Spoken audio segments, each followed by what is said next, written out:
Hi, this is Marlene with Miami Ghost Chronicles, and I want to welcome you to another episode of Stories of the Supernatural.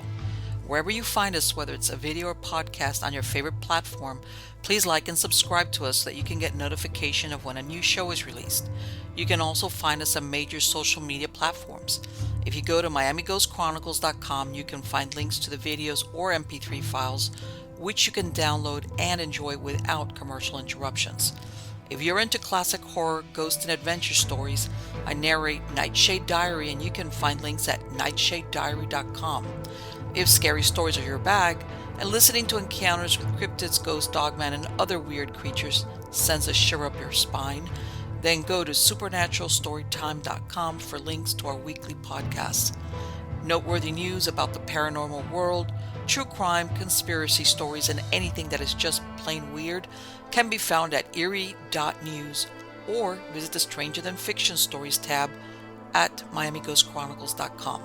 Please subscribe to my newsletter on Substack. Just go to mppellicer.com for a link. I want to thank you for being part of my audience, and I think you are all wonderful. So, how's everybody doing? It's that time of the year again, Halloween time. And here I am with Henry. Hi. So, as I said, because we're going to do it was a choice of doing the live, whatchamacallit, the live show versus, I have a big bonfire. As a matter of fact, I have a big, huge stack of wood out there. We had a tree that came down, and during the summer it just gets too hot. So we decided we were going to do a big Soon. bonfire, and we decided today, why not? It's gonna get pretty cool. Not cold, but we've got two big stacks. So that's why we decided to do this instead of a live show to pre-record it. But anyway, the content is still the same.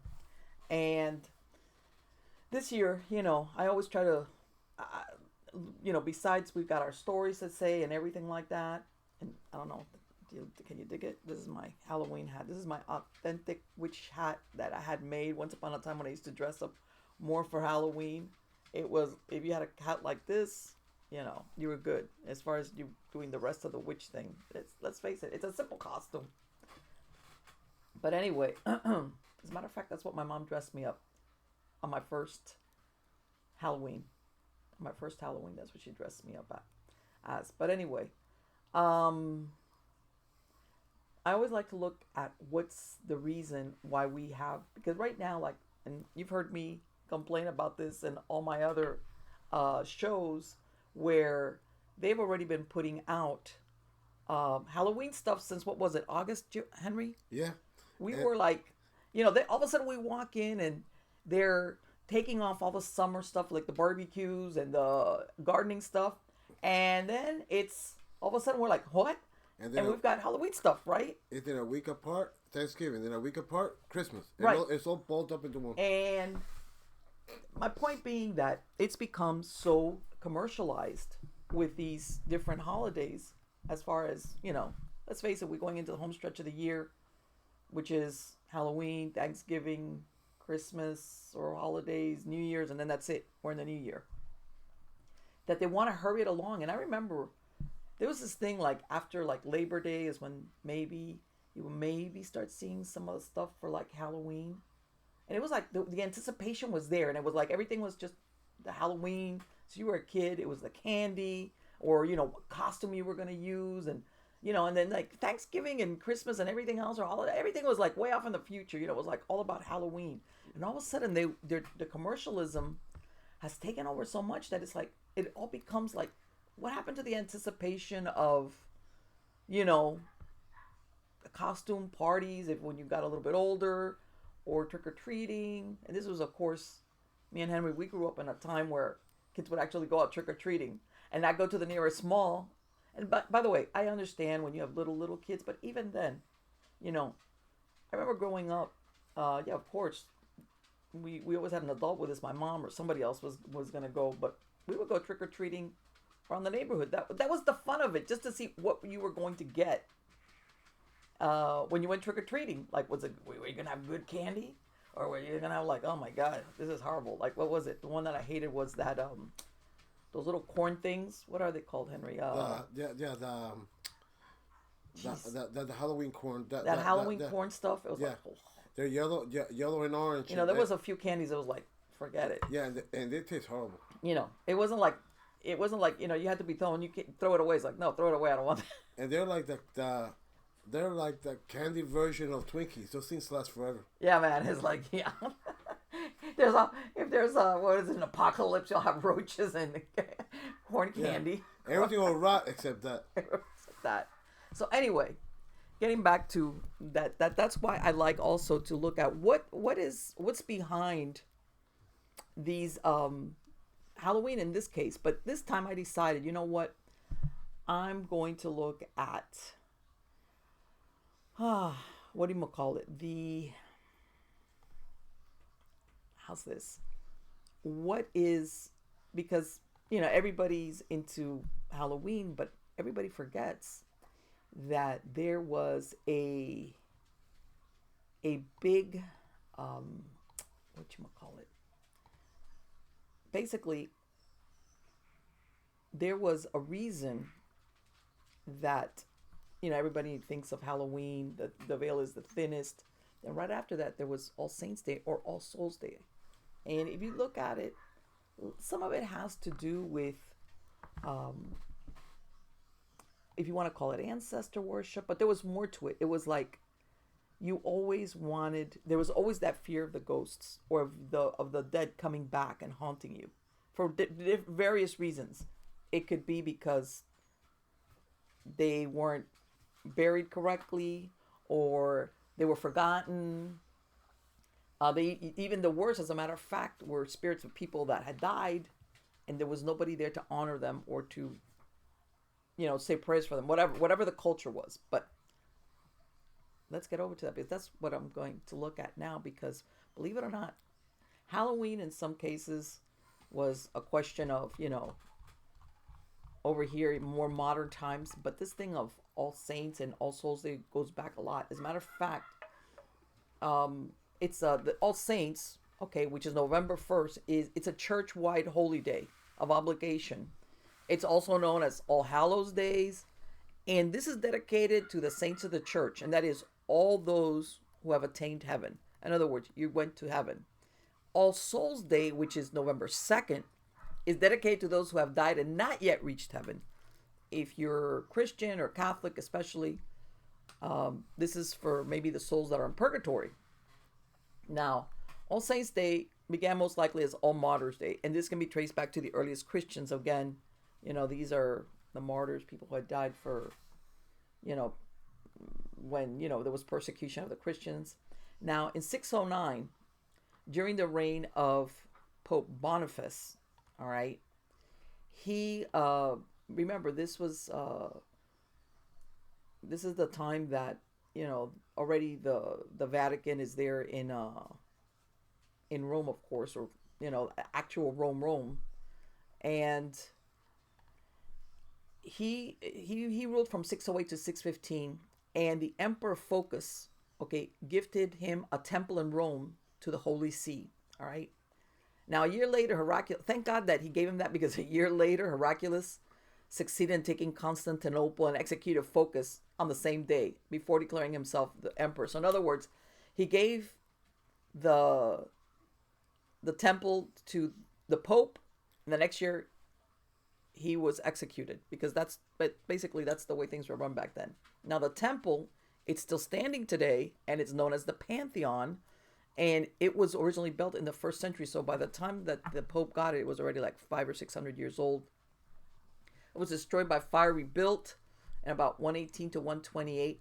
And during the time that the Romans had it, it was a public place to worship and honor all the Romans' gods and goddesses. All right. And it was a spectacular monument to pagan Rome. The Romans were very much the supernatural and their gods and goddesses. This was part of their normal living. All right. Even though they used to have festivities, they would look at that.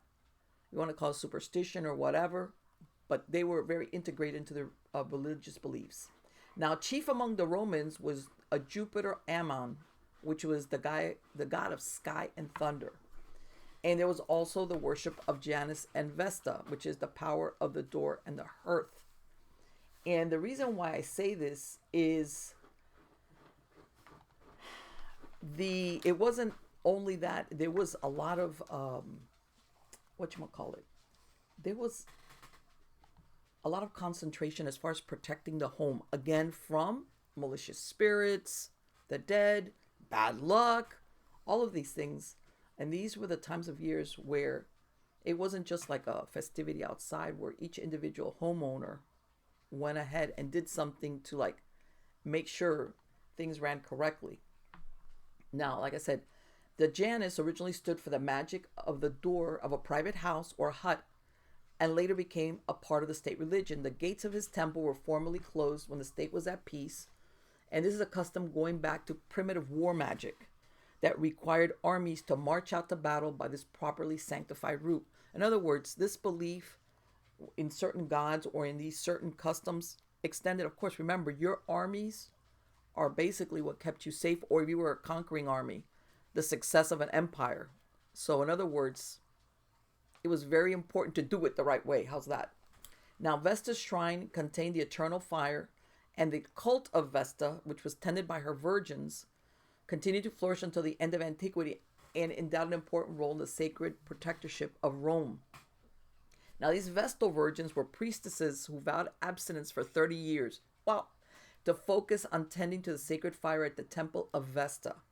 There were 4 to 6 Vestal virgins, and they could be chosen at an early age by the chief priest, who would vow chastity for 30 years. Once their 30 years were complete, they were free to marry. However, few of them ever did, as their servitude had been to Vesta for so long. If a Vestal virgin had broken her vow, she would be severely punished.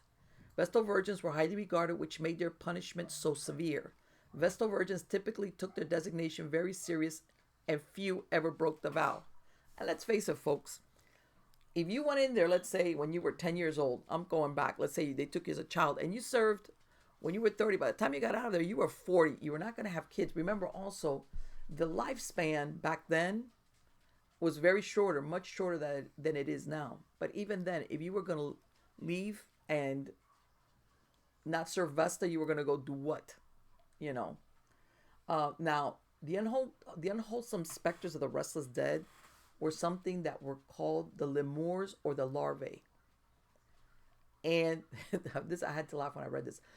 They were appropriated with offerings of beans. On those days, the Vestas would prepare sacred, so it was called mola salsa, a salted flour cake from the first ears of wheat of the season. And what's really interesting is that, again, we come back to, and last year I said it, whether it's this Halloween, All Saints Day, whatever was done, everything revolved around like a cycle of fertility, protection, good fortune, and the belief that if you didn't do things the right way, either the dead would get you or bad luck or somebody was going to stomp on you. Now, the Vestal virgins, like I said, they prepared as mola salsa, which was what they called salted flour, and this was sprinkled on the altar on the animal victims prior to the sacrifice, and in the sacred fire throughout the year. And the second ritual, which was performed, by the way, this was done in May. Originally, this Roman ritual was done in May. May 13th was to throw images of 30 old men into the Tiber River from the Pons Supplicus. Publicly, there were games held in the Circus Maximus in honor of Mars on the 11th, and on the 13th in commemoration of dedication of the Temple of Mercury.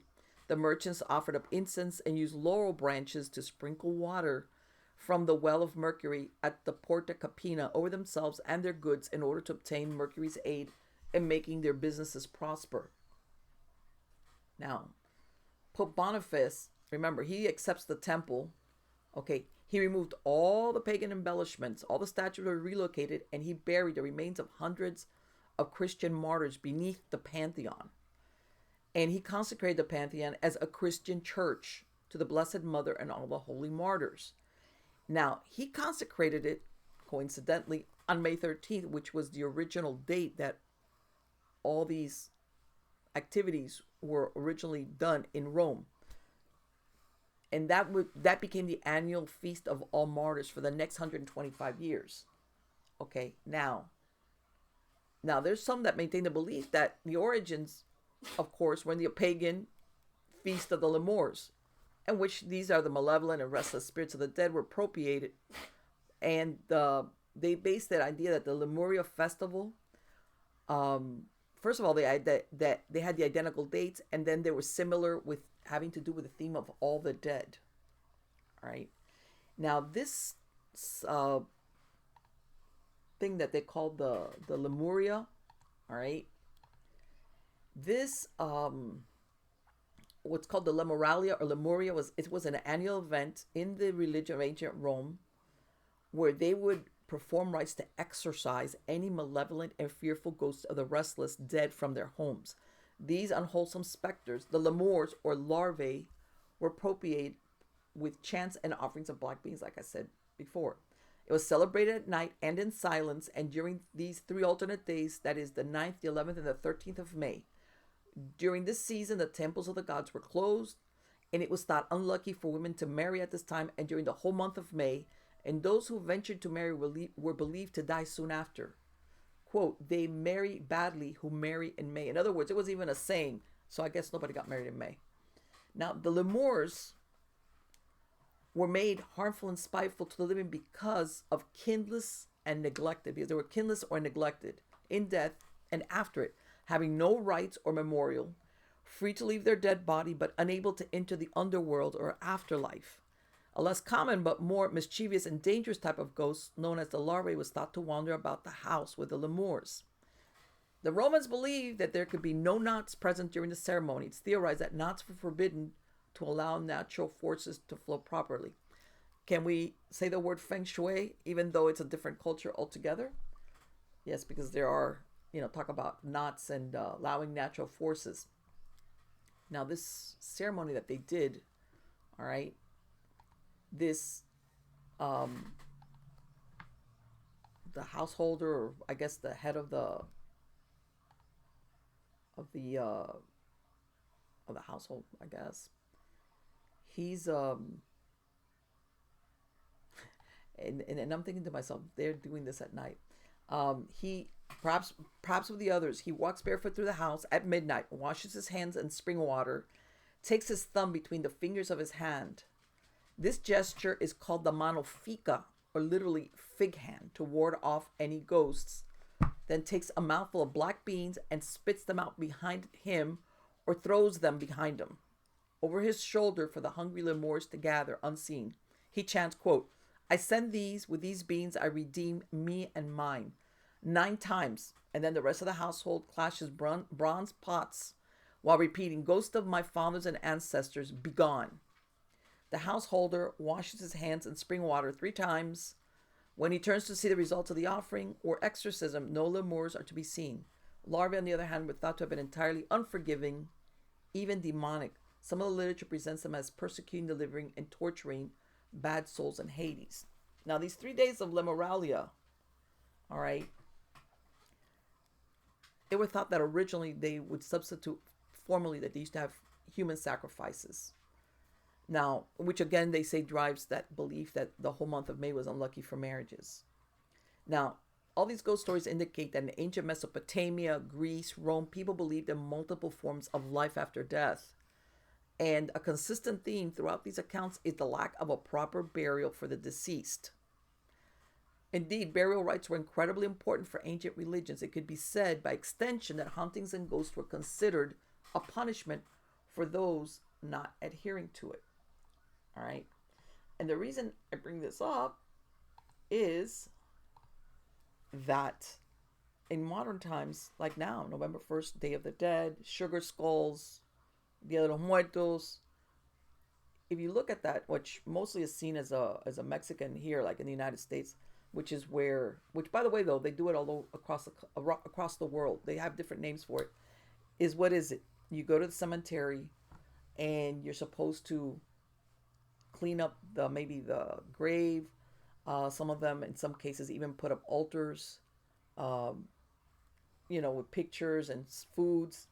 All of this, if you look at it, is a way they could say, well, it's in remembrance of this dead person, but it also goes back to where you wanted to keep the dead happy because you did not want them to come and haunt you.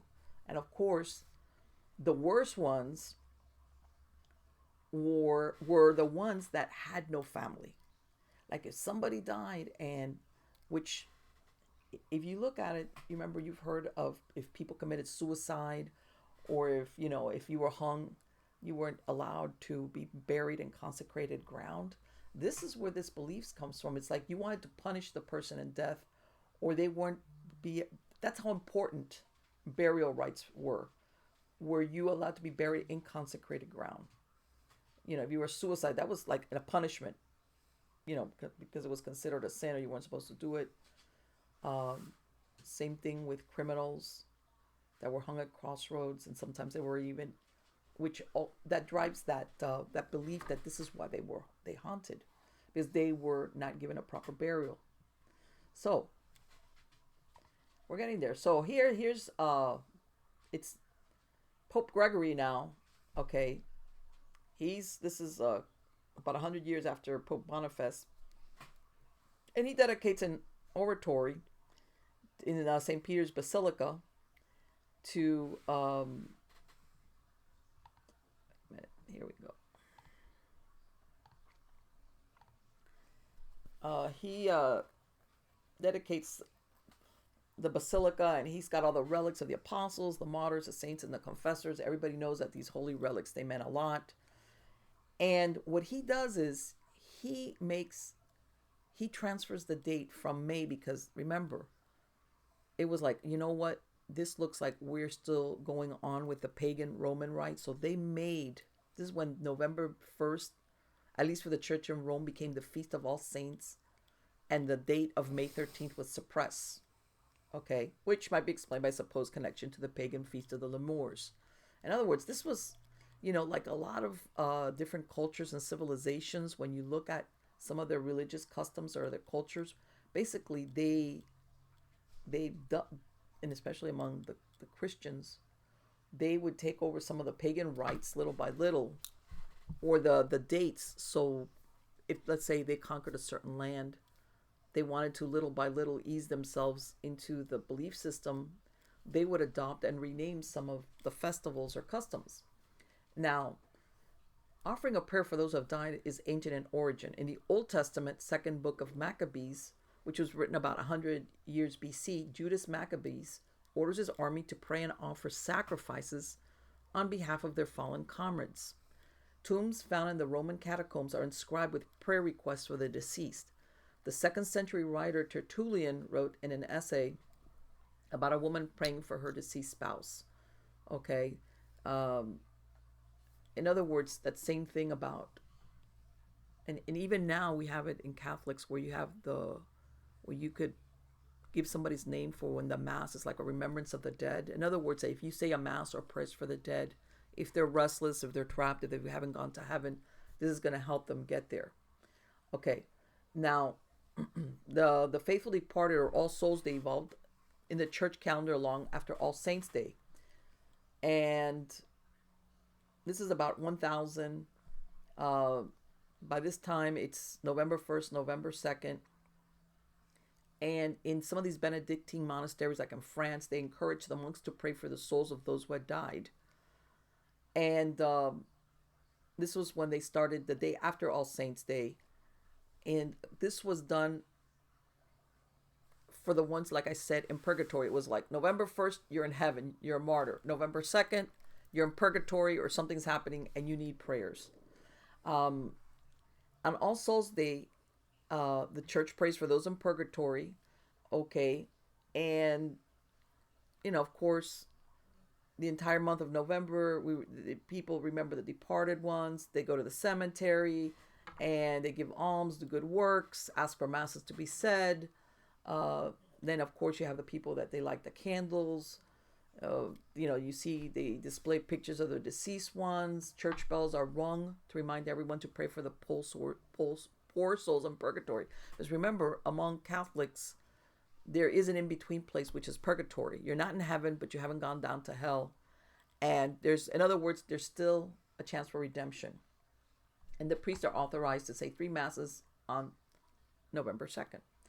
Now, in Portugal, this is what I'm saying, Portugal, Spain, Mexico, they have ceremonies for this. In Portuguese, in the Portugal, they have something that they call ofrendas, in Spanish, ofrendas. In Spain, they play Don Juan Tenorio. In Mexico, of course, this coincides with Dia de los Inocentes or Day of the Innocents, uh, Day of the Dead, and that Dia de los Inocentes, by the way, is when they celebrate honoring deceased children and infants. And again, in Portugal, children celebrate Papa Dios tradition, and they go from door to door where they receive cakes, nuts.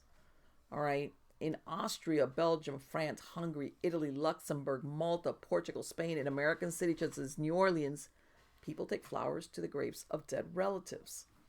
And in Poland, the Czech Republic, Sweden, Finland, Slovenia, Slovakia, Lithuania, Croatia, Austria, Romania, Moldova, Hungary, and Catholic parts of Germany, the tradition is to light candles and visit the graves of deceased relatives. In the Philippines, they call this De Undas, Todos los Santos, because remember, the Spanish were in the Philippines for 300 years, so they have a lot of Spanish influence. It's observed as All Souls Days, and again, they visit the graves of their deceased. Prayers, flowers, candles are lit, and they clean, repair, and repaint the graves. Um, Now, the Day of the Dead, they say, is a misnomer. I'm talking about the Day of the Dead here, is what we know here in the United States. Dia de los Muertos. It doesn't last a day, but three. November 2nd is the main celebration, but the day before is known as Children Days, again, or days, Dia de los Angelitos, Day of the Angels. Uh, and the way they have that specific dates, because they said the spirits of the children are so eager to come back to the land of the living that they run ahead of the adults who arrive a night later. Now, so here we are. Okay. And it's interesting because, as you could tell, you think here of Day of the Dead, the sugar skulls, even though, you have a lot of people from Mexican origins who will say that some of the Day of the Dead celebrations have a background also with Aztec uh, death, you know, in other words, Mesoamerican belief systems that were synchronized into the Catholic stuff. But as you could tell, maybe it was the same thing, but this goes way, way back into pagan times, into ancient civilizations, where it was always thought people believed in the dead.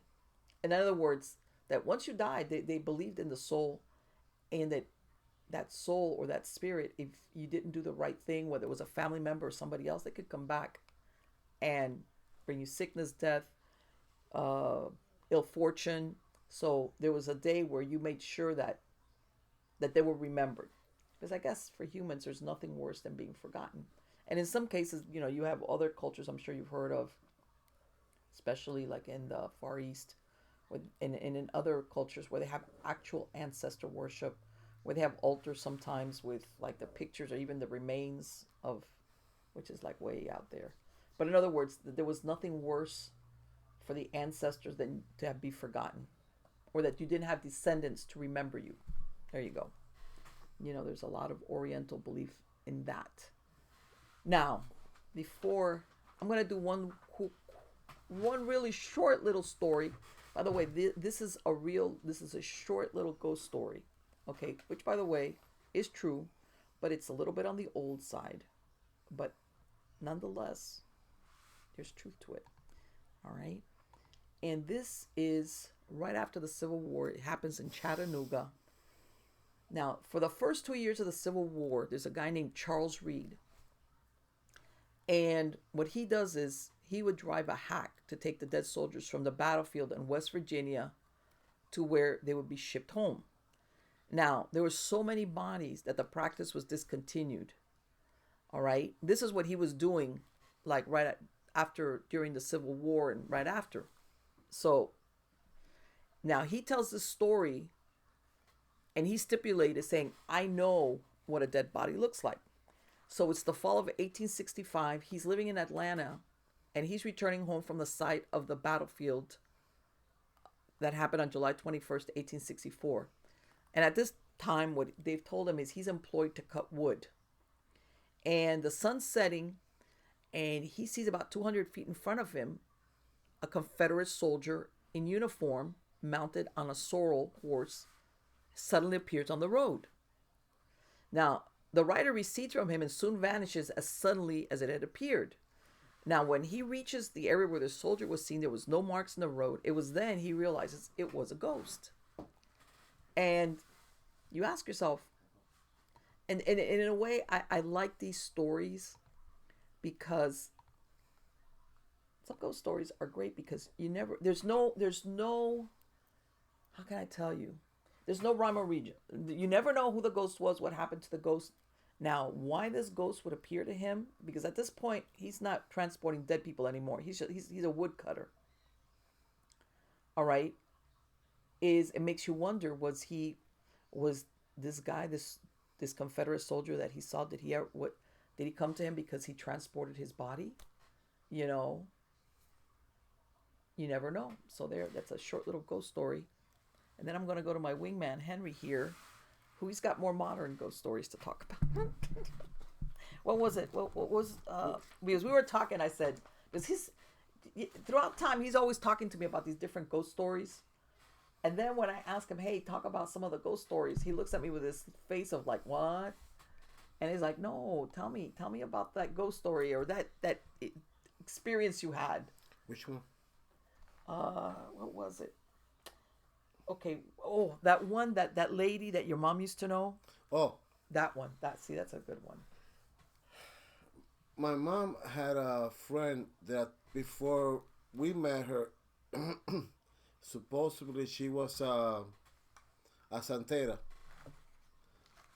and she wanted to buy a house where everybody could actually gather. So. But didn't they work together or something like that? Yeah, my mom and her worked in a textile company. All right. But where she lived was a little tiny apartment, so they couldn't all gather there. So she got herself a loan and bought the house. Oh, so she got a house finally. So okay. she bought the house, and she had the house for a very long time. So by the time we actually knew her, that a lot of time had passed. She was already up in years, and she told my mom that if anything happened to her to take care of the house, that her daughters would take it over. So my mom wasn't expecting that to happen. She didn't even know that she was sick, and within 6 months she died. Okay. And I ended up being on deck to watch the house. It wasn't my first choice because the house was creepy. But what happened? She used to live there alone, right? I think she lived there alone with her cat, and the cat ran away. Because when you walked into that house, even when she was alive, it was like a coldness. Like you could feel that, like bad juju, like things were there, even though you didn't see it, and it could be 100 degrees outside, and you will feel like a cold that would actually hurt your bones. And we didn't think anything of it. We said, okay, it's an old house, and we didn't think anything of it. When I had to take over the house, I said, okay, I just go turn on the heat and that's it. But then your mom put you to do because what I remember her since I'm from Florida. I don't understand that you said something about that the pipes freeze or something like that. Yeah, because over there, if there's no circulation in the pipes will freeze and burst, and so will the water heater. Everything will blow up. In other words, the house will flood within seconds. Okay. And I started getting a little bit inventive. I said, "Oh, I could bring somebody here." So I said, "Okay, kill two birds with one stone." I helped my mom out, and I could bring a friend. So I said, "Okay," and so I started thinking of somebody to bring. So I knew this girl Betty. So I said, "Okay." you come with me so you can help me do the vows in the house. I said okay. So I brought a little duffel bag with blankets and stuff, and I brought it over there. So I said okay. All right, Hey, Mr. look, when you're a kid, Ma- when you're like 19 years old and you're broke, that is a great place to go. So okay, yeah. All right, Mr. Friendly. so I started. So I walked through the house. I made sure there was nobody in there because my mom found squatters there Oh, really? a couple of times. So they would come into the windows and leave feces and stuff on the ground. So what happened? They were what? They were gonna sell it or what? Yeah, Or her they daughters had didn't want it? I they had the remember. realtor checking out the house, but a lot of people were not jumping to move to a house that the house had needed severe repairs. Okay.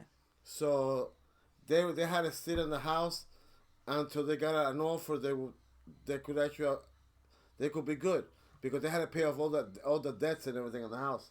So I walked upstairs and I knew that I closed the door to the other rooms. And when I walked upstairs, the doors were open.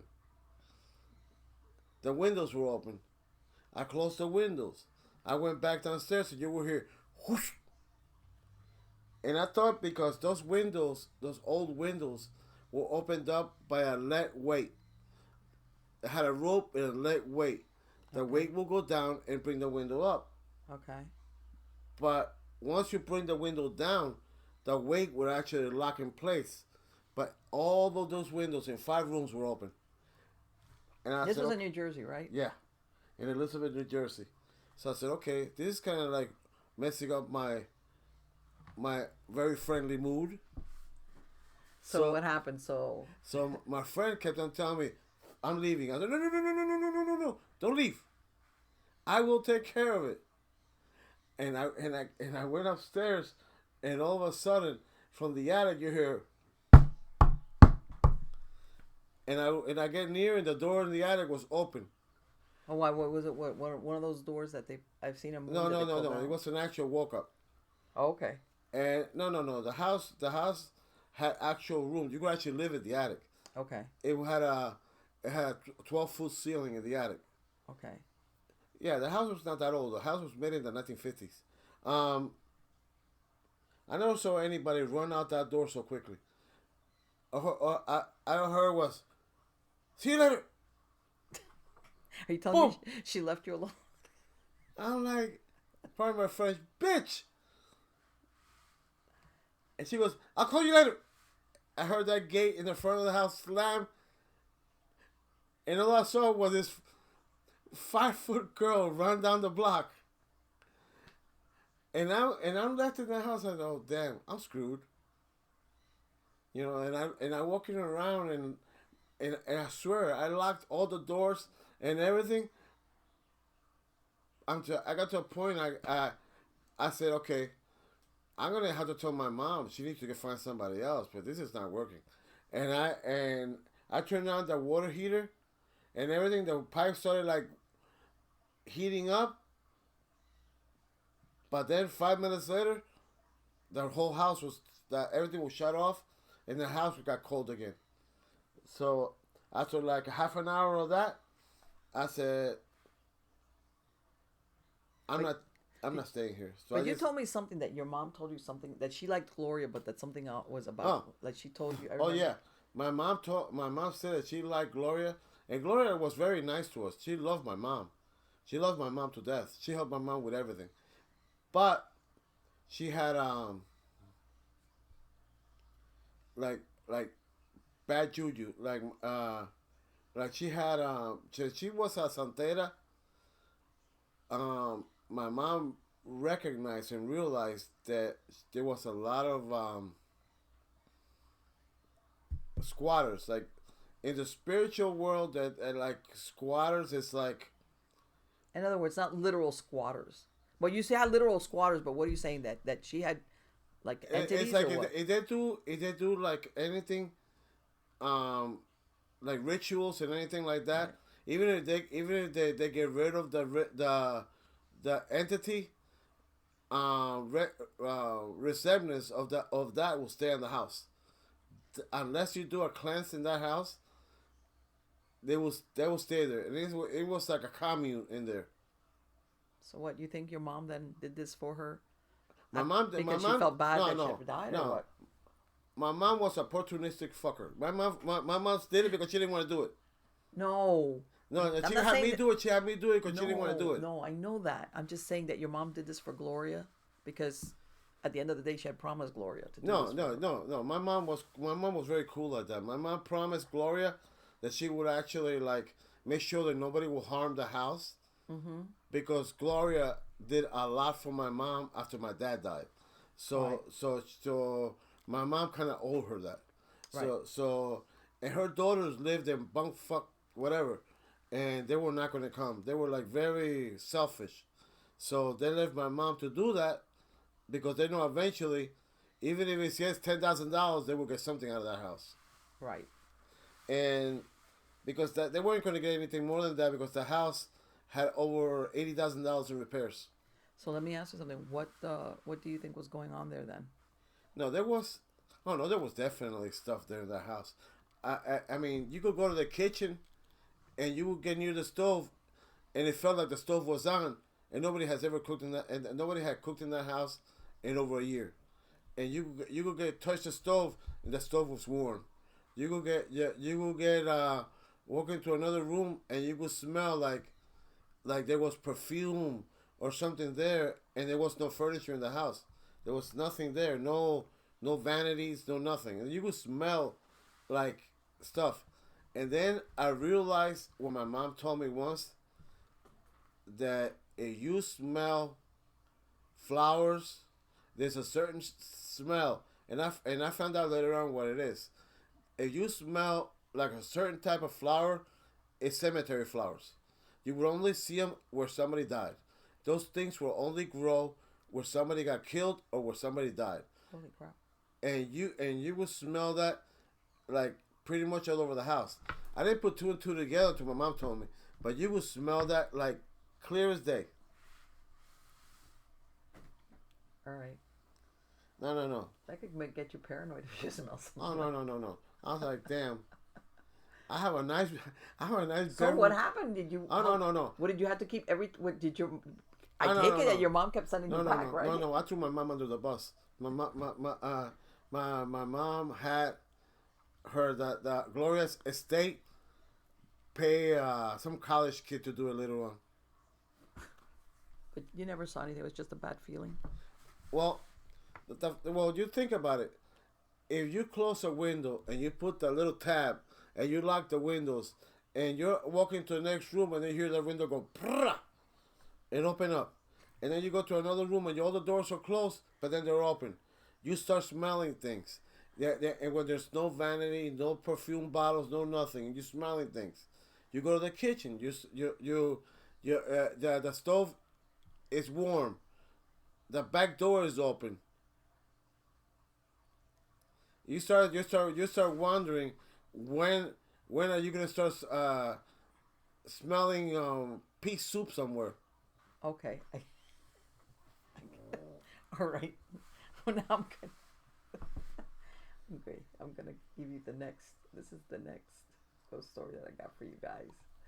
All right, and this is out of St. Louis. All right, this is way back when. Okay, here's a medical student. Year is 1888, and he's dissecting a body. Oh, sorry. Now, when he's dissecting this body, he finds this peculiar malformation of the heart that he's dissecting. He takes the heart out, and he sees that the main arteries are entering from the left instead of the right side. So what he does is he preserves the heart in alcohol. Now remember, folks, this was also prior to these years was when there was a lot of grave robbing because all these universities would pay top dollar for these corpses so that they could have the medical students work on them. All right. So, as a matter of fact, a lot of people that died in insane asylums. If you were picked up in a morgue, nobody knew. You didn't have family to claim your body from the morgue, or you were one of these, homeless, or you were a drunk that died on the street corner, and your body was there, and nobody came to pick up your body from the morgue. In other words, everybody even made money off off the dead. They would basically this is, but even then they didn't have enough bodies, so this was there was a while that there was a big illegal, you know, grave robbing thing going on, and these universities would like, pay and like bring him in through the back door. So anyway, here's a student. He takes his, malformed heart, puts it in a bottle. Now, next several days after he's doing this, he gets this strange feeling that something's following him. And if he was in the dark, he would look behind him because he felt that someone was near him. But there was no one there. Now, 2 weeks later, he wakes up one night suddenly and he feels a presence in the room. And he's got some light coming in through the window. And the only place he can't see is a bookcase near the head of his bed. And this is where he kept about a dozen or more anatomical specimens. And among them is that weird heart. Now, he looks, and standing with its gaze fixed on the bottle was a shadowy figure of a man.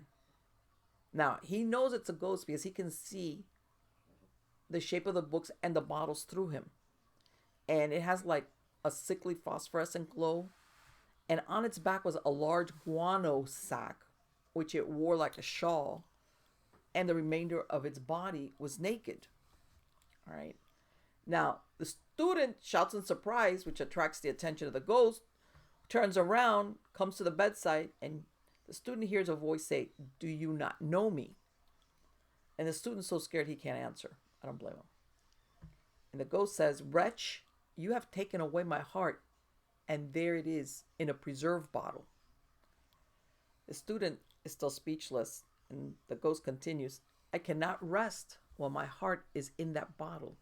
I shall follow you while it remains there. I have come to demand my heart of you." Now the student sees the bottle and he's handing it to the ghost. The ghost makes to carry it away, but of course he doesn't have no substance to his body, and the jar falls to the floor and shatters. Now the heart rolls on the floor, and the ghost places both hands on it, and a pale light comes from the heart, and the ghost's hands were full of light, and he places them on his chest. So basically what I guess he's taken is the metaphysical form of the heart. And the ghost says, "I have my heart now. Promise me you will bury the rest of it with my body, and I will go never to return again." The student promises. The specter disappears through the open window. And of course, you know that he most definitely kept his promise. All right. And which again goes back to, as a matter of fact, I recently read an article that they were doing studies, I think it was Sweden, where they were showing a tie-in from, yeah, and I know some of you might have heard where people that have received donated organs sometimes experience uh they memories, or in sometimes like taste or preferences that are that they didn't know about. Because remember, most of the time when you receive some type of organ or a transplant, you're never told who. Sometimes I know they allow it, but there's a lot of times that you have no idea where that part came from. And there's people, and in this recent article that I read out of Sweden, it wasn't even organ, it was blood donations. Blood donations where people were having these different type of like things that they preferred to eat, and they were even looking at basically that. I guess the point is what's yours, whether it's your organs, even your blood. If you go by that study that's out of Sweden, that article's not even a month old. That there's something about what's yours, in other words, what belongs to your body, that is you. And in this case, of course, this ghost can't rest because it's missing its heart. And you would think, well, it's dead. Why does it need a heart? But remember, in our awareness, there's some people that, it's like, I want all of me. Like, maybe he wasn't planning on being used for anatomical dissection. All right. And as you can see by this picture right here, this, by the way, is a real picture of an anatomy class. They kind of took these people apart. You know what I'm saying? All right. If you think about it, it was for good reason because it was for to advance medical. But can you imagine being you and you're looking at this and you're like, what are they doing to me? Yeah, that's where that's at. So I'm gonna go on. I'm gonna go to my second. Okay, this is another little ghost story, and then we'll go to. Okay, this is out of Philadelphia. This is a ghost story, and there's a schooner, and it's named the George B. McFarland, and it's launched from uh, the northeast. Okay, now I don't know why this happened. Wow, what when this schooner is about to leave, there's a medium, like as a psychic medium from Portland, Maine, claims he's received a communication from the other side announcing that the spirit of Captain Kidd would take possession of the vessel, as in the George B. McFarland. And this medium says that any ship which Captain Kidd takes over would never be lucky. And it turns out his prediction is correct. Now, first of all, the vessel from the get-go, it's never watertight since she's launched. And her first commander is a man named Captain Strong. He gives her up after 2 or 3 voyages as a hopelessly unlucky vessel. Need I say that sailors are very superstitious, but anyway. His brother, the captain's brother, takes command of the ship, and he loses money through the next 3 voyages. He abandons the ship in mid-ocean, the crew being landed in Europe. By the way, I looked this up, and this is accurate. This is not made up. I found the article where they came across this ship. Now, she's found in the middle of he abandons her mid-ocean, and she's towed to a European port after being adrift at sea. She's refitted and she's taken over by a new master. Okay. 2 days after she sailed, the new captain suffered a broken leg after being knocked down during a squall. Now, the sailors on board the McFarland said that the ghostly carpenters haunted the vessel and were always at work. They would hear sounds of sawing, planking, and always at night in the hold. And this is as if they were trying to cut the keel asunder and sink the ship. I'd be, if that's the way your superstition is going to go, it's like all these ghosts are trying to sink the ship and with me on it. Now, on many occasions, it was said the crew would rush out of the forecastle shouting that hands had thrust them out of their bunks. And on more than one occasion, the entire crew jumped overboard and swam ashore while the ship was in port to escape from the evil spirits. There was always great difficulty in securing a crew for the vessel, as those who served a single voyage never returned. Now, in June of 1889, the schooner, she's once more, I don't know if this was the last one, she's abandoned at sea, and another ship, all right, comes across her, and they report that her boats had been launched and the pulleys and tackle for the lifeboats were still in the water. Her hold was full of water, and this other ship that found her was named the Orinoco. They set the wreck on fire in order to remove the possibility of a collision. In other words, where it sank, the pulleys and the tackles, I guess it was, the water was not that deep and it was still above water. So basically, that's how they get rid of the ship. And of course, because they did it so that nobody else would ride into her and cause damage. But apparently, whether there really was something going on or was it just the power of superstition that made them believe that this was unlucky, who knows? Who knows? So, let's get back to Henry. What's going on, Henry? What was that other story that you told me about? The house? That was God, what was it? The one that, when you were going, what was it? The DJ, when you were young, the one that weird house. Yeah.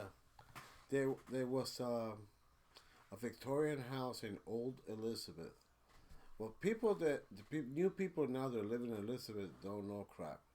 There was a part of Elizabeth they called it Old Elizabeth that they had a lot of we'll probably consider now like a mansion, but it was Mm-hmm. like an old Victorian house with 4 floors. That house looked like at one time it was beautiful. We were looking for before I became like a famous DJ. I was like 19, 20 years old, so everybody there had a hustle. We had to like find either do house parties, do birthday parties, or stupid weddings. So which it was kind of like so gay, and All right. so if we were lucky enough to do our own venue, we would easily make up the difference of what we lost in those parties. But you will have to be able to be like super cheap because It's the another. majority of those kids that would come to those parties, they didn't have a lot of money. So we had to make it feasible for them. Mm-hmm. So we would make the money in volume. So if you charge $15 a head, that was a lot of money in the 80s. Yeah. So you charge $15 a head and throw in some chips or soda and you get 20 or 30 people, you make decent money. Not great money, but decent money. So we everybody will look out for everybody else. If whoever was throwing the party, every, every all our other friends will look for the house or the hall because the hall had to hold at least close to 50 or 100 people. Because by the time you So in actually, other words, you're telling me everybody always knew you guys wanted something large but cheap. yeah, and we will all look out for each other. Like if I was doing it, all my friends would look for a place, and they will ask me if it's right for me, because the most we will be able to probably pay is under like $600 Right. So because everything cost us a lot of money.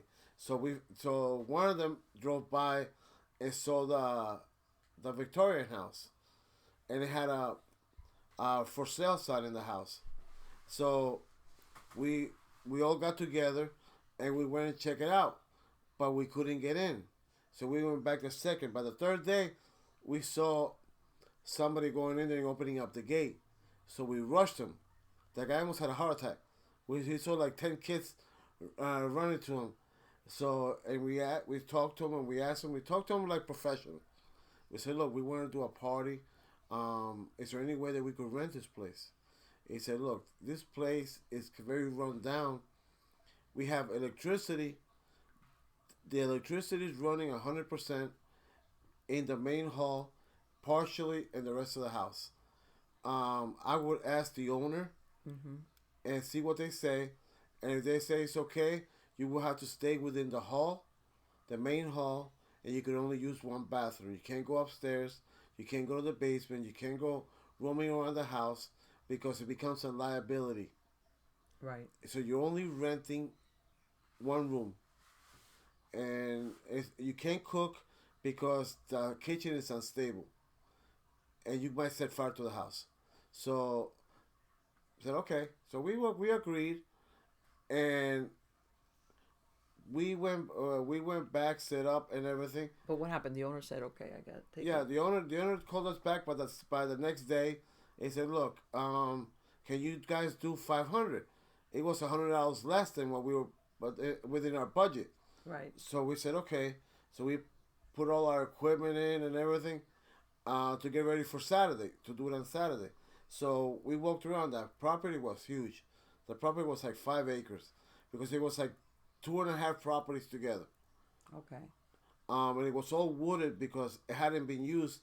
They had the caretaker's house in the back. Okay. So we didn't know what was in there because we didn't have time to look around.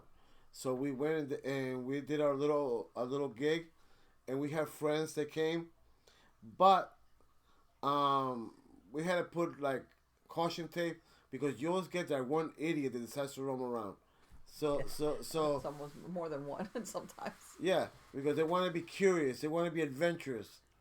So we were hoping to be able to do more venues there. So we want to make the person happy. Um, so we did our party. The party was like a success. We got close to about 100 people there, and we made our But money. where did you put the caution tape? We put the caution tape in going up the stairs, Ah, okay. and because upstairs the floors were rotted, so they didn't want nobody going upstairs because they could go through the floor. Sure. So, and the fourth floor was completely shot. The fourth floor, you could literally look from the third floor into the fourth floor, Okay. and the attic was non-existent. The attic, the whole roof was shot and everything. So, it would be like a little waterfall. The water would come down. That's what the guy said, and we did really great. And then we got we were playing like we never played before, and we heard a scream. One stupid ass bitch went upstairs and got lost upstairs. There was that one that forgot what that Yeah, forgot. yeah. That she said she saw something. She went to use the bathroom because somebody was using the bottom bath. And she had to go, right? Yeah, When you yeah. gotta go, you And gotta they go. was doing not the first, but the number one. But and so she went upstairs. We didn't even know. We didn't even know. And then we heard a scream. We had stopped the music, and we went out. We went over there, and we heard her like running down the stairs, almost busting her ass on the steps. And we screamed at her, and she said that she had to use the bathroom, and that she saw somebody walking around upstairs. They looked like an older woman, and I said, "Oh shit, we got a homeless." And she goes, "No, no, no, no, no." The lady was like clear. She meant transparent, and she was wearing like old clothes, like old people's clothes. I guess she only had a third grade education because it was period outfit. Okay, but you That told me something also that something happened to one of these guys that was with you that when he took out his smoke, his oh yeah, the smoke um, whatever thing. we found out like later on when we came that they buried somebody in the yard, but at that time we didn't know. And we had Well, it's a good thing you didn't, we had right? our friend that we were taking turns DJing so that one would be a chance to rest, go to the bathroom, eat something. So it was three of us doing it. And when I was doing it, he went outside to smoke a cigarette. Um, we were there since the house made out of wood, the, and it was a lot of brittle wood and stuff. Right. That was adamant about no smoking in the house, no cooking in the house. He even said, "Don't bring a freaking house hot plate. I don't care. Go to McDonald's or go to Kentucky, but you do not cook in this house." So, but he went outside. He was smoking his cigarette, and then he came in all pale and kind of, well, more pale than usual. And he said that he saw somebody coming from the woods.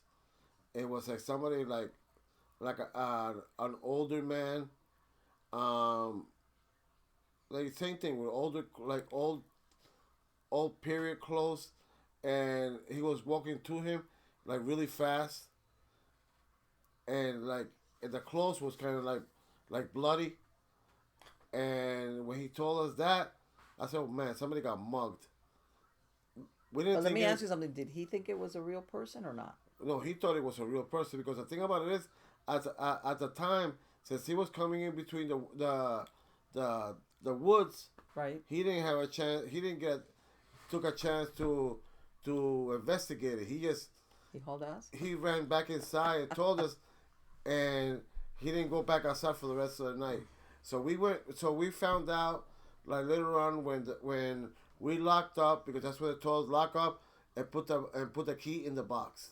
Right. So we called the guy and he came back the next day, and he very very nice guy, and he said, thank you for guys cleaning up because that's one of the first things I told you. Thank you for cleaning up. You guys will be able to rent this again. The guy was very happy with the deal you made, and he said you guys could rent it anytime you want. So We asked him, is all this true? We saw some stuff here. He goes, yeah, I didn't want to scare you guys, but yeah, the house is haunted. He forgot to leave that part out. He goes, these people needed the money. You guys needed the place. So it's like, and he goes, to be honest, the owner said it was haunted. I didn't believe it either. Oh, he didn't believe it. Okay. And we told him about what our friend saw outside, and he said that yeah, the lady's husband is buried outside. Now this is the clincher. Suppose the house was made in the 1800s. Um, the the people were going through hard times, and the husband and wife got into a serious argument, and the lady lost it. She lost her shit, went and got a wood axe, and hacked up her husband. Okay. And when she realized that she actually that was her meal ticket, and that she wasn't going to have food or anything else, she went nuts. She started putting parts of her husband in the fridge and buried the rest in the yard. So she really made him a meal ticket. And so she ate her husband for quite a while, and did that same thing to a couple of other people. And to the lady just died of old age. So the person that was buried in the yard is her husband. So how did they find out about this thing? Huh? How did they find out that she had done this stuff? Later on, well, I mean, they were suspecting because people would come and check up on her because she was old. When all that happened, she was old. Okay. And they would not see the husband. They would not see anything. So what did she say? She said that her husband died, and she buried him in the yard, and they didn't want to take that as a affirmative answer. So the lady, what? Nobody suspected she'd killed him and was eating him. No, Is no. that what you're saying? They thought that because she was losing her shit. They thought that she was just like a lady blabbing. I wish my husband would die. So but if the guy's not around, what did they think he went? This is the thing. So they went one of her neighbors, because by the time they actually did that, they were building houses. Originally, there was no house around there. Right. She was the first. That was the first house, and it was huge. It was like 5 acres. So by the time she got a neighbor, her neighbor was like the equivalent of like a Karen now. All right. So she started checking up on her all the time, and the lady would tell her F off. Okay. So the Karen, she should have been nicer to the Karen, because the Karen actually got the authorities to go check up. So when they went and they checked up and stuff, they found in the back of the house a bloody axe in the thing, and she said that she killed a deer. There hadn't been deer there in 20 years.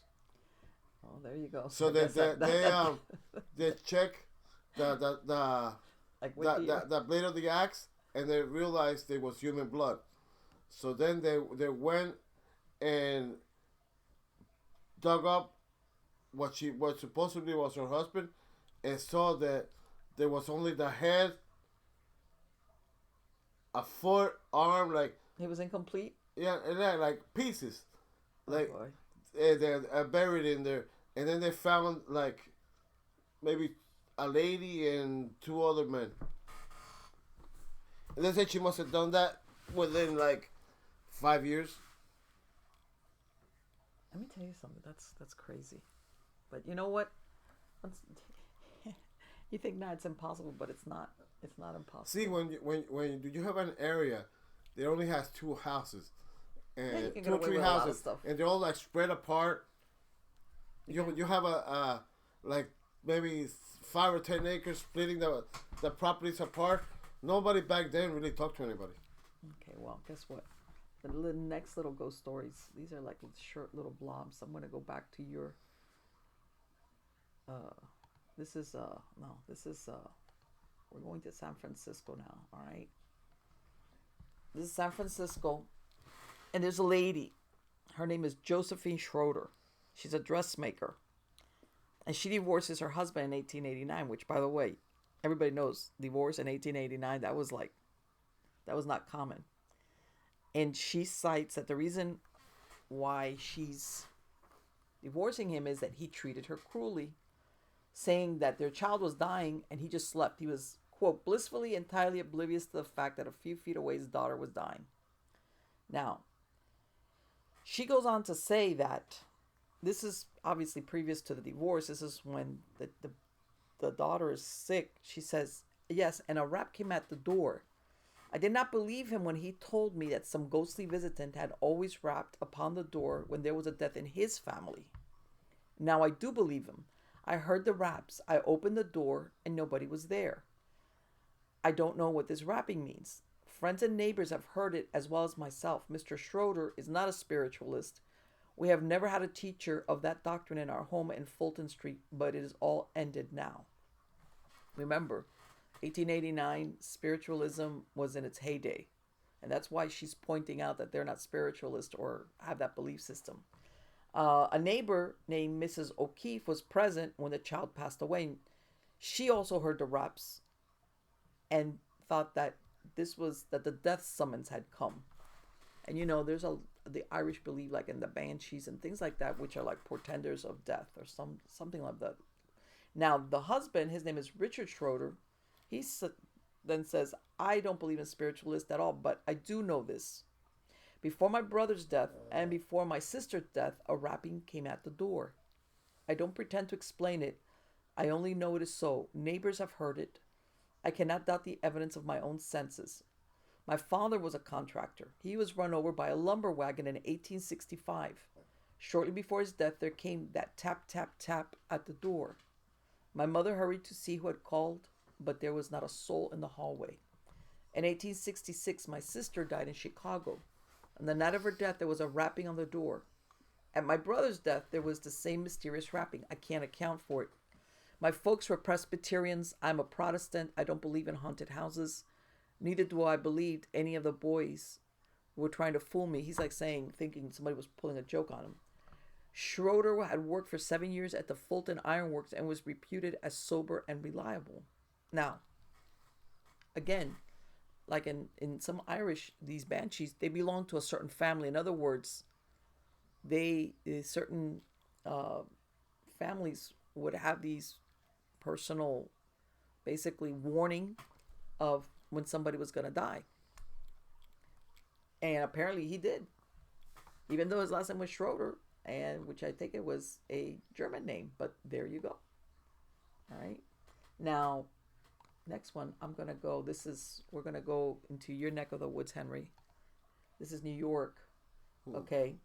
Now, it's the 19th century, the 1800s, and there's a hospital that was established on 14th Street in New York. It was called the Société Française de Bienfaisance. And it was established only to treat the French community. Because, of course, remember, this is the times where people move from their country of origin in New York. So this little area on 14th Street, this hospital was built for the French community. Now, they built a second building and it opened on 34th Street. Now, eventually a lot of these buildings that started out as hospitals or whatever, people end up living them. So it's the year's now 1889, and there's these rumors that are whispered of what they call an unquiet spirit resides there, even though no one had actually seen anything. However, once per week in the middle of the night, there was the sound of a woman sobbing, the hurried opening and closing of doors, a light footstep running, and the swish of draperies along the hall. A heavier step behind, panting breaths, a scuffle, a stifled scream, a sound of heavy blows, a fall, silence only broken by the hurried descent of the staircase and opening and shutting of the front door. Now the occurrence was a mystery. None knew what happened to whom and what caused this reenactment. But if you listen, the description it sounds like a woman or somebody that was killed, and it's like the auditory reenactment of, when they're running away, Somebody's following her, kills her, does something, and then leaves. Again, I like these stories. You don't know when they started, who, what, where, and it was just happening. Now, again, we're still in New York. This is at number 71 Washington Square. All right. Now, at this place, there was a sighting of an old man who was dressed in the style of 50 years before. All right. Now, he was solid looking. He stooped slightly and he walked with a cane. And he would be seen that he would just sigh frequently, like in a very heartfelt way, as if he was grieving for someone. No one knew his name. Now, when he would come to the basement of this house at number 171 Washington Square, he would always stop, give a sigh and a groan, and would go down the steps through a closed door. Now, he was noticed the first time opposite number 10 West Washington Place. And he had always would be seen as late as midnight and as early as 10 p.m. So in other words, it's almost one of these hauntings that you hear that, like, sometimes there's a certain anniversary. This one was like on a timetable of like seen as late as midnight or as early as 10. And apparently this was his route where he would go, he's with a cane, and he comes to the basement steps and then he disappears. Again, nobody knows who this person was. There's probably anybody that would have been able to recognize him probably had moved away or was dead. Now, this is a pretty but old-fashioned house in Stuyvesant Square. All right. And it has stood empty for several years. Now, in 1883, a man, his wife, and his small daughter moved there. Now, the couple allowed the daughter to play in the empty attic, which apparently had been arranged for for children's play as a children's playroom long before. In other words, whoever lived there had made it into a child's playroom. Now, there was a fireplace and a large fireboard in front of it. Now, the mother notices that the daughter would slip away repeatedly and go back up to the attic. And when she asked her why she liked it up there so much, she said that she liked to play with a funny little boy with lots of buttons on his jacket. And the girl would go specifically to where the fireboard was in front of the fireplace. Now, the father was an old sea captain, and he starts doing some, I guess, asking around. He finds out that the house had been occupied by an Englishman named Cowdery, and that he had 3 children, 2 boys and a girl. And one of the boys was, in the parlance of the day, an idiot, which meant that he was either slow or retarded. And the story was that this boy had supposedly fallen into the East River as his cap was found there. And whenever the nurse would take him out, he always liked the river. Now, soon after the boy dies in the river, Mr. Cowdery moves west, sells the house, moves west. Now, the old sea captain, he goes up to the attic and he takes down the fireboard. And in the wall by the side of the chimney, they find the body of the unfortunate boy. The back of the skull was crushed in. Now, he still had the dark blue jacket on with 4 rows of buttons on the front. And the bones were buried and the affair kept quiet, but the captain moved his family away from the house. All right. In other words, he was smart enough to understand, if this gets out, that I found the body of this little boy, in the fireplace, plus my daughter, because back then a lot of people said they didn't believe in ghosts, but they would not move into a house that had a reputation for being haunted. And in a minute, I'm going to tell you a story that connects to this one, which has to do with a movie and something that really did happen. Now, this is near Washington Heights. Okay, there's a lady, and she's a guest at a house that belonged to a Mr. Beekman. And they're having like a house party. She's there with a bunch of other visitors. And she's given this room, which was once occupied by Mr. Beekman's son, who had died.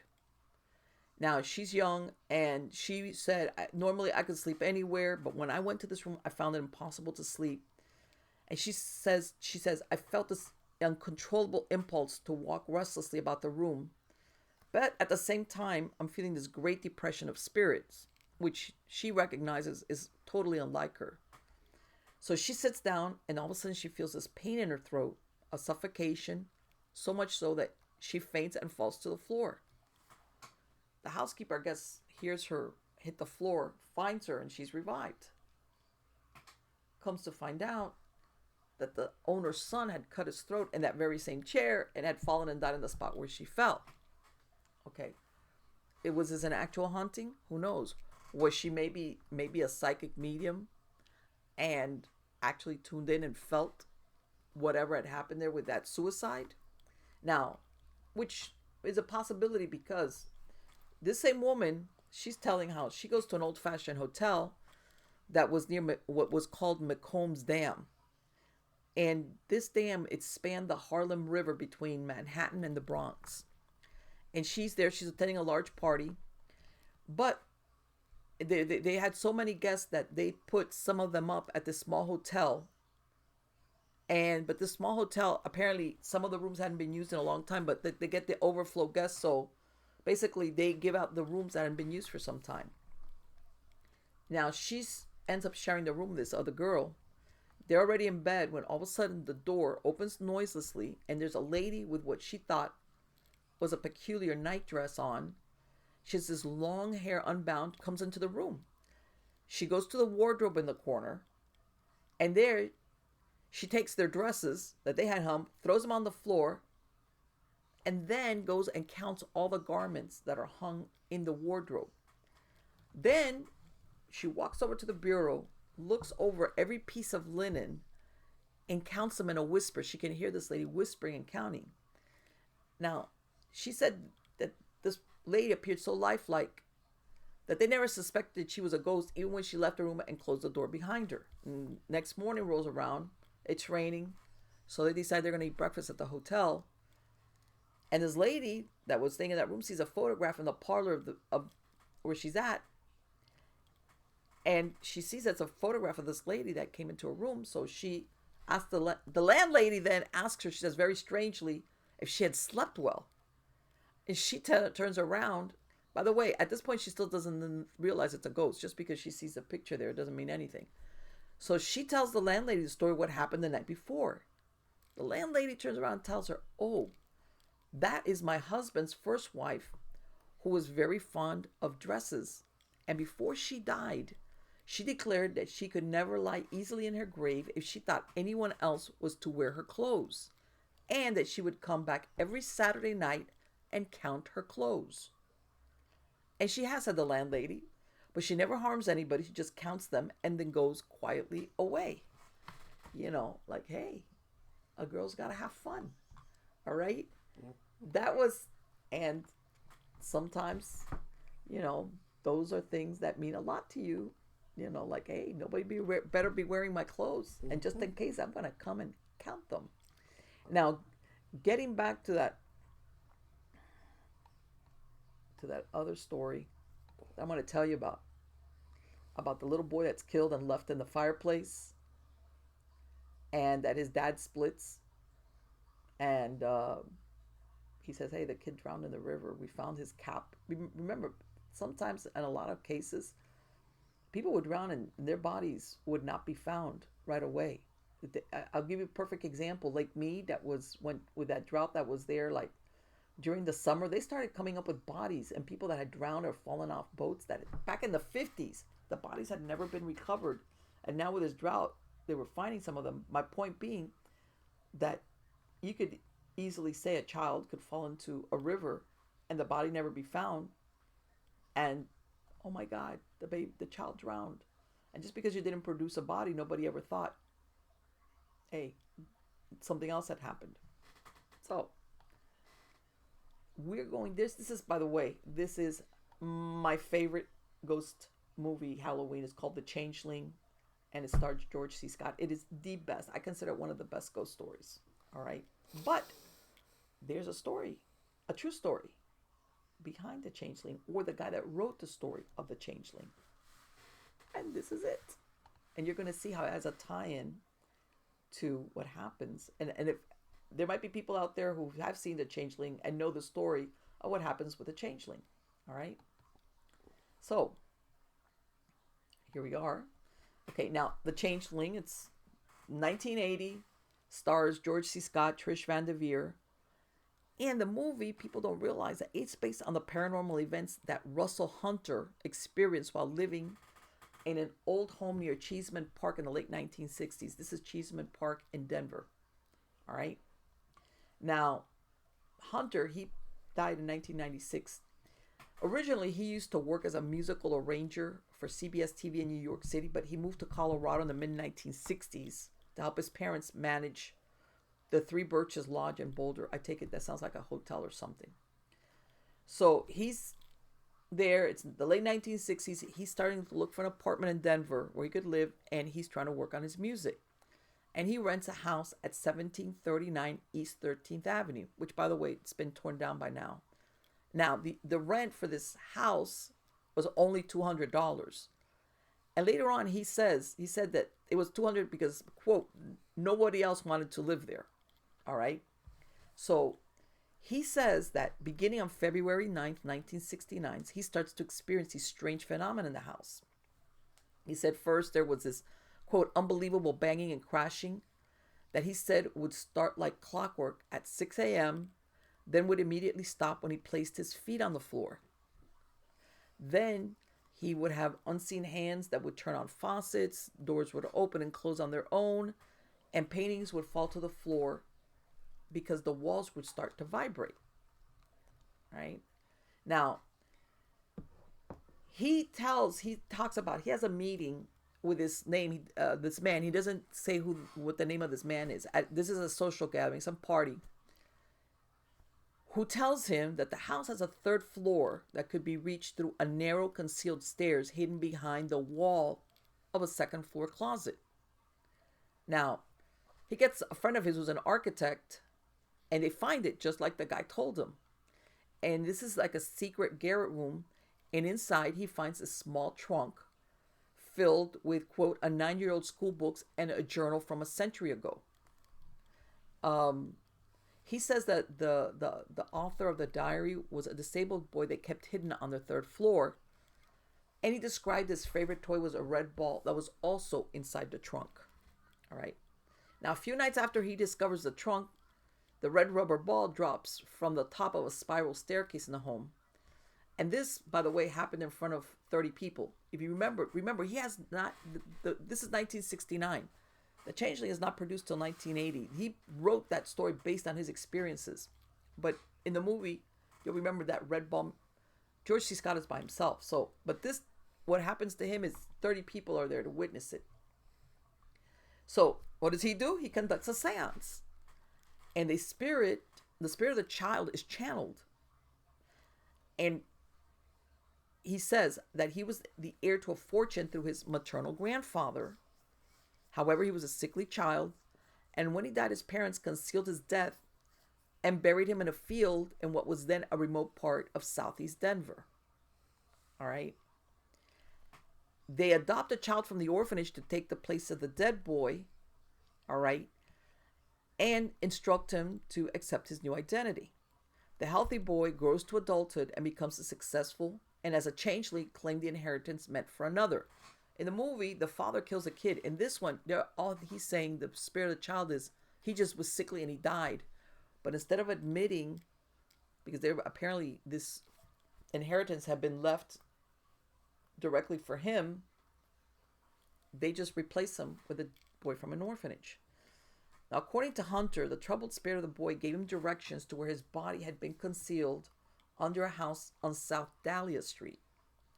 He gained permission to dig, and bones and a gold medal inscribed with the child's name were buried deep in the ground. Coincidentally, the family who owned the house also owned the farmland where the human remains and the gold medallion were found. The discovery did not ease the spirit, and the activity around Hunter escalated.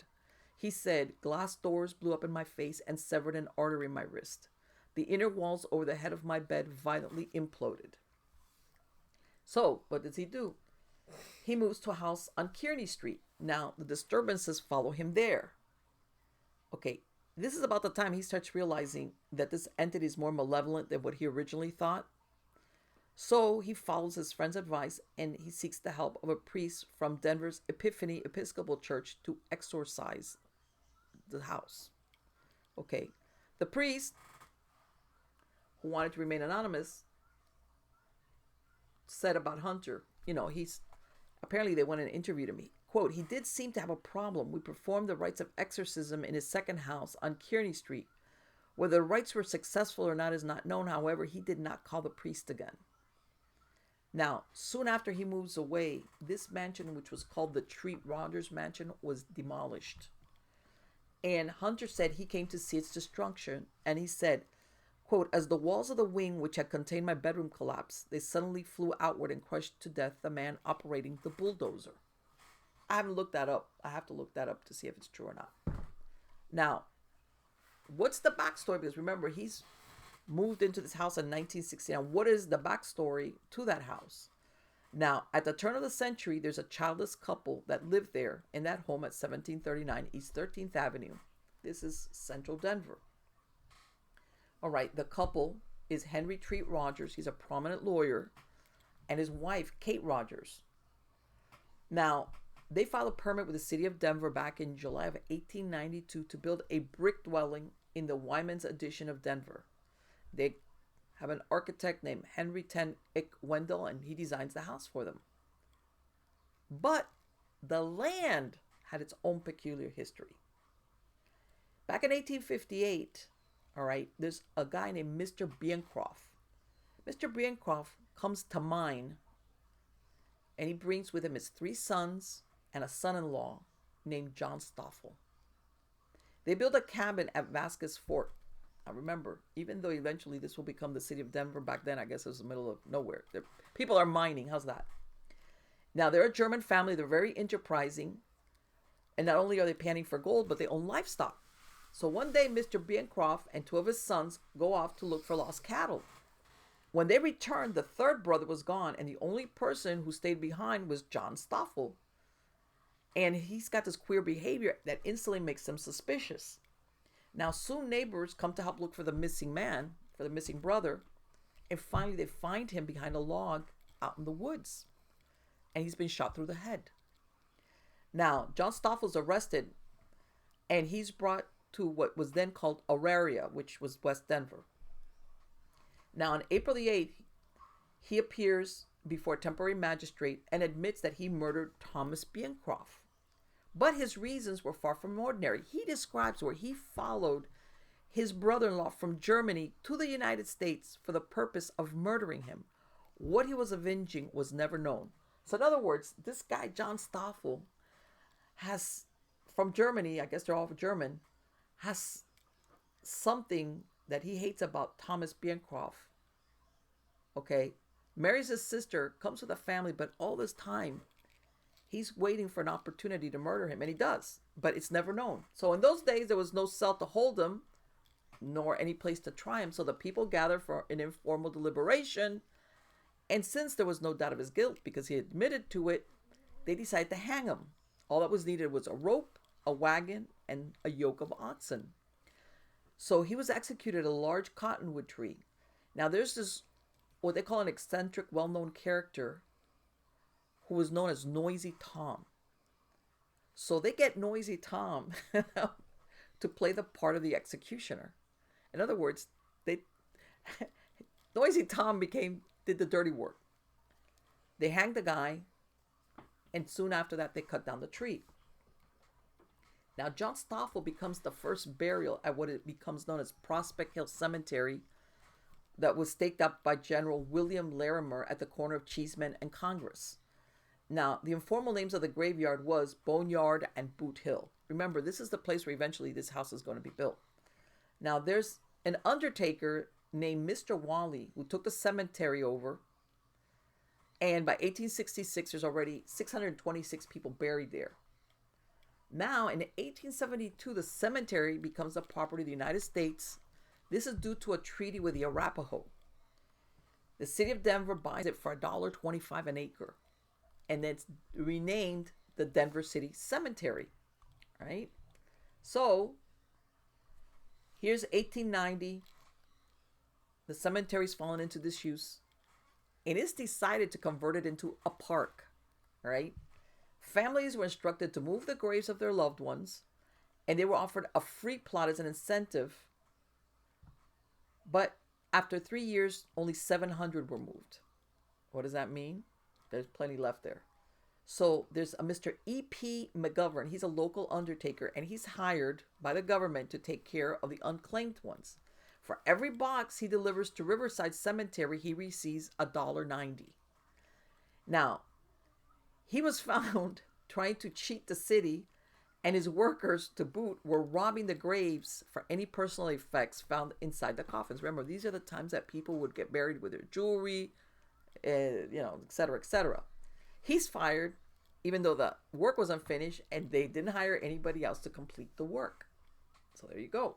So the cemetery gets converted to Cheeseman Park and opens in 1907, and soon whispered rumors circulate the grounds were haunted. Now, some estimate that as many as 4,000 bodies were left behind, but the true number has not been ascertained.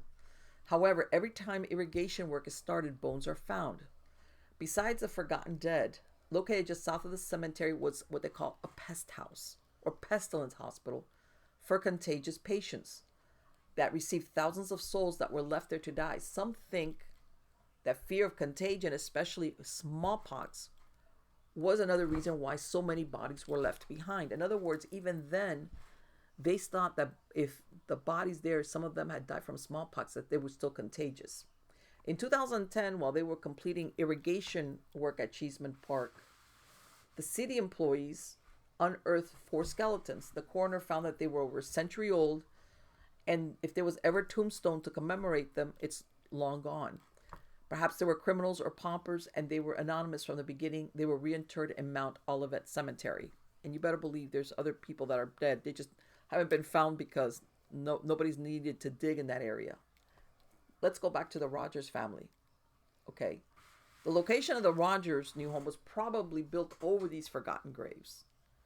But you know what they say, ignorance is bliss, and the house was built like they specified. Now, they didn't have any children, but they did have a niece and nephew who spent time living in the home with them. The niece, her name was Frances Clark Christine, and she came from Illinois to live with them when she was 10 years old, and she stayed there until she married a man named George Christine.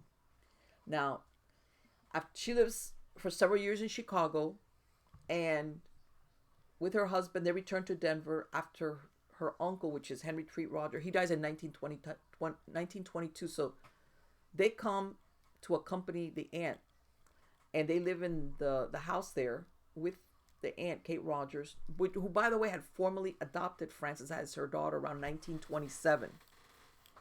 Okay, and this leads me to believe, because remember, by this time in 1927, Frances is an adult married woman, so I have a feeling it probably had to do with inheritance or something along those lines.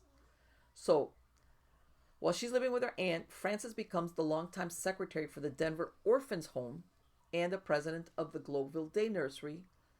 And eventually, her aunt dies in 1931, and she inherits the house at 1739 East 13th Avenue and also a small fortune. But it's really funny because even though she's a young woman, she dies 3 years later. She follows her aunt to the grave 3 years later. Who ends up with the money? Her husband, George. George Christine inherits the money, and he doesn't die till 1966.